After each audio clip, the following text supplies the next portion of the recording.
Esta semana, en el Capitolio de Washington, se hizo historia cuando la Cámara de Representantes envió los artículos de destitución contra el secretario de Seguridad Nacional, Alejandro Mayorkas, como lo dice la ley.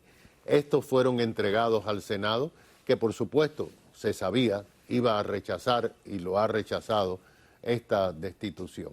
Pero esto es un símbolo de cómo la frontera se ha convertido en un tema inevitable de la campaña presidencial. Hoy vamos a analizar esta campaña con el conocido analista político Antonio de la Cruz, que se une a nosotros desde Washington. Bienvenido, Antonio. Vamos a comenzar con esta moción de la Cámara para destituir al secretario mayor, que es la primera vez que se hace en muchísimos años un intento de destitución de un secretario.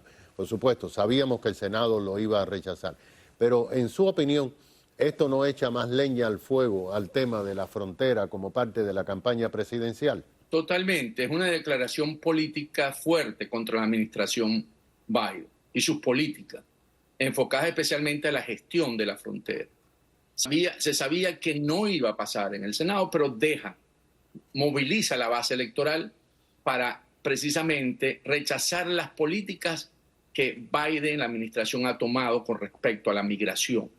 En ese sentido, cumple con esa misión de poder, movilizar la base electoral y establecer también, como lo acaba de decir, un precedente, porque es la primera vez después de muchos años, y hacer una presión política, sabiendo que no iba a pasar en el Congreso. Entonces, genera un tema que hasta ahora es un talón de Aquiles para la administración Biden, que es la migración.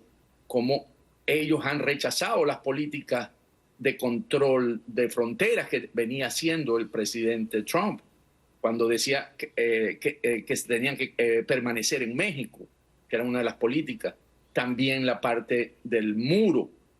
Y también tiene críticas de un ala progresista dentro del Partido Demócrata, que considera que los centros de detención no hay condiciones, que es lenta la reunificación de familia, ¿verdad?, de los migrantes, y también los retrasos en los procesamientos de asilo. O sea, ¿qué quiere decir esto? Que en una elección de este año donde el voto de esos estados fronterizos van a tener un rol que jugar. Entonces, el levantar desde ahorita la crítica hacia la política de migración de Biden a través del juicio político al secretario Mayorkas es un hecho concreto que permite ganar adeptos a la política republicana. Usted ha mencionado algo que es realmente importante e interesante, que los progresistas tampoco están de acuerdo con la política del presidente Biden de inmigración. Es más, hay un grupo que le llaman los Tres Amigos, en que está Espaillat también, que le están pidiendo a Biden que le dé permiso de trabajo a todos los ilegales aquí en este país. Es correcto, porque ¿cuál era la política de los migrantes por parte de los demócratas? Era que buscan en esa población voto para las elecciones presidenciales, pero en este momento, como lo ha venido manejando, más bien ha creado problemas. Pensaron, por ejemplo, si vemos en Nueva York, en la ciudad, hay una crítica por parte del alcalde, porque ya no tiene recursos para seguir recibiendo inmigrantes y poderlos sostener. Igual sucede en Chicago. O sea, no solamente en los estados fronterizos, también lo tiene en ciudades, ¿verdad?, que son consideradas por ellos que demócratas y que empiezan a también tener diferencia con esa política de Biden. En esta semana, usted sabe, se inició el juicio de Donald Trump por supuesto pago de manera ilegal a una mujer para comprar su silencio, que data de la campaña del 2016. Hay algunas encuestas que dicen que a los votantes no les importa este juicio, pero en su opinión, ¿qué puede hacerle daño político a Donald Trump en los próximos meses con todos estos juicios que tiene? Pienso que el seguir manejando a Trump bajo esta judicialización política, en términos de buscarle cómo sacarlo del juego político a través de una condena una pena que lo pueda llevar a prisión, es un error por parte de los demócratas, lo están victimizando. Cuando uno ve esas encuestas, y hay una de AP con North reciente, hace 2 o 3 días, uno puede buscar, ellos presentan de una manera quiénes son los que están en favor o en contra, pero si uno ve el medio vaso lleno, uno puede decir que el 67% considera que no actuó el presidente Trump ilegalmente en el caso del dinero por silencio. Asimismo, el 80% no tiene mucha confianza en los jueces y los jurados. Y el 70% cree que no recibe un trato justo de los fiscales. ¿Qué quiere decir esto? Están victimizando a Trump y eso le da voto a Trump en términos de que ven que el Estado se ha ido contra él por cualquier cosa que consideren justo, pero que no corresponde a un país donde debe haber una democracia y no debe haber una judicialización de la política. Por cierto, que la prensa nacional, y usted está muy al tanto de todo, ha venido publicando artículos, encuestas, que ponen a votantes latinos y afroamericanos abandonando el campo del presidente Joe Biden. No masivamente, pero algunos se atreven a decir que esta diferencia, aunque no es masiva, podría ayudarle con la victoria a Trump. En su opinión, ¿cómo usted ve el voto hispano en esta elección? ¿Cómo ve también el voto afroamericano? Trump, ¿qué ha venido haciendo Trump? Trump ha venido construyendo en ese voto latino y el tradicional blanco sin educación universitaria, sobre todo en los estados swing states, en el Rust Belt, ¿verdad? Ha ido construyendo un movimiento que le permita consolidar su posición en estos segmentos demográficos y en los afrodescendientes, ¿no? Entonces, ¿qué ocurre?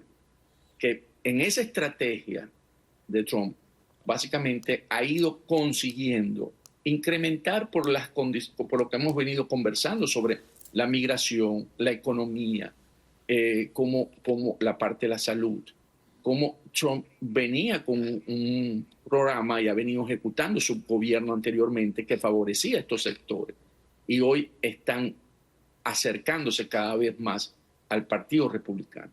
Si él logra en esos estados, swing states, que son básicamente importantes, conseguir que vaya creciendo ese voto, puede cambiar lo que pasó en la elección de 2020, que él perdió básicamente una gran parte de esos estados. ¿Qué diferencia usted cree que en las elecciones de noviembre puede tener el tema del aborto? Sobre todo aquí en la Florida. Usted sabe que aquí tenemos no solamente en la boleta el tema de liberalizar el aborto, sino también la marihuana recreacional, que por cierto ya el gobernador le sacó el sable a la marihuana recreacional diciendo que sería horrible para el estado de la Florida. ¿Usted ve que esto pudiera alterar algunas elecciones? En la Florida hoy es un estado republicano, que no es un swing state, que era en el pasado. Y en ese sentido lo mostró en las elecciones de medio término y en las elecciones anteriores. Entonces, ¿qué ocurre? ¿Qué hace con la parte del aborto? El aborto es cierto que moviliza votantes, sobre todo el sector femenino, joven, que hoy ha ido perdiendo mucho entusiasmo con la administración Biden.